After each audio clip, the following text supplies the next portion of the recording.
causing this thing. This convulsion, repeated convulsion, that is, people are saying is seizure. What is causing it? You want to know. There are so many things that are causing it. Please, in case you are with your biro, your pen, you can jot down, or your phone, you can record and share the information. Now, one of the things that is causing seizure, which is the symptom of epilepsy, is that when there is a road accident or a domestic accident that affects the head, you are bathing in the bedroom, don't pray for that for anyone here. All of a sudden you fall down and you use your head to hit somewhere. It's good that you go for a checkup to ensure that that thing that happened to you did not affect the brain. If not, you see that person after some time, like can be 5 years time or 6 years time, if there is an injury in the brain, it will start manifesting itself. And for it to manifest itself, there is always a trigger. Something triggers it. Some people trigger is maybe light.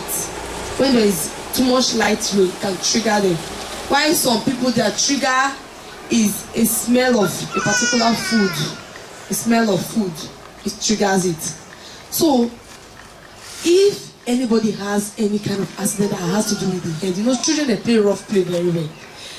They climb trees, they fall down, they will not even tell the parents. Please, when anything that has to do with head, ensure you go for a proper checkup. Ensure you take the child for a proper checkup. Then, away from the accident, join this. We know jaundice. Untreated jaundice. I have to be very fast because of the rain. Untreated jaundice also cause it. When the child has jaundice, the child that is giving birth to has jaundice, most people believe early morning sun. Okay, good. After the early morning sun, how are you sure it is cleared? You have to take that child to a doctor. It's only a doctor that can tell you that, okay, there is no more jaundice. So ensure that every child with jaundice is treated. Another one is hard drug. Hard drug. These drugs I'm talking about that are not good, that our young guys are taking now, say codeine. Those drugs that you say, I want to high. Those drugs that make you feel high, they are not good for the brain. Because it's going straight to the brain, it can damage the brain, thereby causing the person to have seizure. And when you start falling, it's an embarrassing ailment. You will start embarrassing yourself. So avoid hard drugs. Then another thing that can cause is birth trauma. Maybe a mother that is pregnant, as you are giving birth, one or two things like a delay happened. The child was struggling. He was stressed. The child was overstressed before the birth. As that child grows up, he can start convulsing. And if the first convulsion is not properly taken care of, the thing will repeat itself. So that's why I say every first convulsion, please don't leave the child at home. If your child has ever convulsed once before, ensure to take that child to see a neurologist.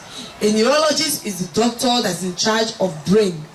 They are the people that went to school to study the brain. So a neurologist will ascertain, will tell you the kind of test to do to make sure they see that it is not an injury in the brain that led to that convulsion. Because there are two things that lead to convulsion. One is either there is an injury in the brain, or maybe the person is sick, like a fever, malaria, or any other thing. So that's why when someone convulses at home, don't leave that person.